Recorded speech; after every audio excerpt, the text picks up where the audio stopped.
Good morning, you lovely people. Welcome back to Lily White Lane. I hope that you're all having a really good Thursday and week wherever you are in the world and whatever you are planning to get up to. If you're new here, make sure, if you haven't already, to smash that subscribe button, give it a rocky right hook, hit that like button as hard as you possibly can, abuse all the buttons on the channel, including the notification bell, so you'll be let know and notified every single time we upload a new piece of Euros or Tottenham content. And finally, comment all of your thoughts and opinions down below. Without further ado, let's get cracking with this Snacking with Your Euro 2024 breakfast show. If you guys have seen one of these episodes and shows before, you know the drill. We review the games from the day before, preview the upcoming games on the day of the video, and go through all of the big talking points and headlines at the tournament. No games to preview, no games today or tomorrow. The round of 16 kicks off on Saturday, so there'll be no Euro breakfast show tomorrow, but we've got 4 games to go through and 4 very, very tasty and interesting games to discuss. So let's delve into them, starting things off with Georgia versus Portugal. This was absolutely outstanding. What a performance from Georgia. From minute one, quite literally, as I say, they took the lead. They defended with so much heart. They defended so brilliantly. And when they counter-attacked, they looked dangerous every single time. They could have won this game 3 or 4-0 with the amount of dangerous counter-attacks they had. But who would have expected Georgia to even be in this tournament, let alone get out the groups? Granted, they've got Spain, as I say, in the round of 16, which is going to be a huge test.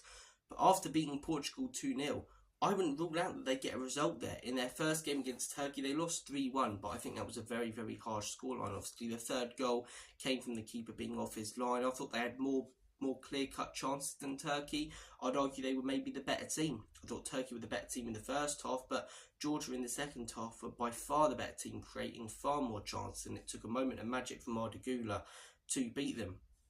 Second game, should have won against Czech Republic. They were so competitive in that game, took the lead. Czech Republic came back into it a little bit, but they had that major chance right at the end, 2-1, and they just didn't finish their dinner. And then yesterday, I was contemplating which game to watch. I'm sure people who watched the Czech Republic-Turkey game more enjoyed that as well, because that was a banger, and we'll get to that. But I decided on Georgia-Portugal, and I wasn't sure about the game because, as I say, I thought Portugal might win it quite comfortably. They're going to be resting players, but for Georgia to get one of the biggest upsets in Euros history, it's outstanding. I love these stories that are coming out of the tournament, you know. Everyone says that group stages aren't memorable. We've had some memorable moments. Austria topping a group with France, Holland and Poland. No one expects that. Romania topping a group with Belgium, topping a group with Ukraine, topping a group with Slovakia. That's outstanding. And then Georgia qualifying out of their group by beating Portugal by 2-0. I think that tops them all. Absolutely outstanding moment for a nation with 4 million, as I say, who have never really had football as their national sport. They value rugby more, and they're not great at rugby. They got panned like 80-0 or something recently in rugby in a competitive game. So for them to go out there, their footballing side, and be so competitive in this tournament, so exciting and entertaining to watch, and get a win against Portugal, it's outstanding, and it speaks volumes about how hard of a team they're going to beat for Spain. I think Spain will go through. Obviously, as we get closer to that game, we'll be previewing it, but it's going to be close. Georgia are no mugs, and I'm thoroughly excited for that game. Moving on to the next from that same group, Czech Republic versus Turkey. I was watching this one on the laptop whilst I had the Portugal game on the telly. And Czech Republic going down to 10 men. For a lot of teams, obviously, it's horrible. And it's still an ideal for Czech Republic in a game that they need to win. But if anything, if a team's going to go down to 10 men in this tournament, Czech Republic would be the ones who would be the best at it. And we saw that yesterday, you know. What they try and do anyway is sit, as I say, back in a very hard to break down low block and counter-attack sides. They did that no different when they were down to 10 men. And if anything, counter-attacking with 10 men, it freed up more space in behind because Turkey were committing more players forward. But it was inevitable that Turkey were going to take the lead. Some fantastic blocks, as I say, by Czech Republic. But it comes to one of the Turkish players on the outside of the box. It's a great finish from the angle. Czech Republic get an equaliser. They, you know, the Turks were claiming for a foul. It wasn't a foul all day long. Great finish by Thomas Souček, and yeah, they were so close to getting a point, almost knocking Turkey out, because if they would have got the 3 points with Georgia winning, Turkey would have finished bottom. But Turkey, as I say, with a last-minute winner, Cenk Tosun, and Turkey are through to the knockout stages for the first time, I believe, in something stupid like 16 years. And fair play to them. Last Euros, they were a huge dark horse, as I say. A lot of people were saying they could get to the semis or even win the bloody thing, and I didn't really understand the hype. And when I watched them, they look unbelievably disorganised. They look poor, no real leaders on there. The defence was shaky all over the place. Yes, they lost 3-0 to Portugal, but they were masters of their own downfall in that game. That was due to 2 mistakes, and Portugal weren't outstanding. When you look at actual chances, shots, I'd argue they were one of the better teams in that game and should have went 1-0 up early. Georgia, yes, Georgia, as I say, made it a competitive game, but Turkey were clinical, and yesterday they were the better team. Montella's doing a very, very good job with them. A Turkey team with less quality than they had a few years ago, but some real shining bright young stars like Arda Güler. And that game, as I say, against Austria, that's going to be a very, very entertaining watch. Those Turkish fans going mad. Ralf Rangnick's Austria team playing the beautiful football they have been all tournament. I cannot wait for that game. That's the game before the tournament. Austria-Turkey, I might miss that one. Austria-Turkey now is must-see. Austria-Turkey is bloody box office. So, look, it's been a great tournament so far, and yeah, thoroughly enjoyable game again there. Fair play to Turkey under Montella to getting through to the round of 16 for the first time in God knows when. Moving on to the group earlier in the day, Belgium on 3 points, Slovakia on 3 points, Romania on 3 points, and I'm forgetting the other team, Ukraine on 3 points. All 4 teams in that group on 3 points, and all 4 teams ended it on 3 points. But due to, as I say, head-to-head, Romania topped the group, which is absolutely incredible. I did not see that coming before the tournament, but they deserve it. They've looked so good in their game yesterday, the 1-1 draw. I'd argue they were the better team.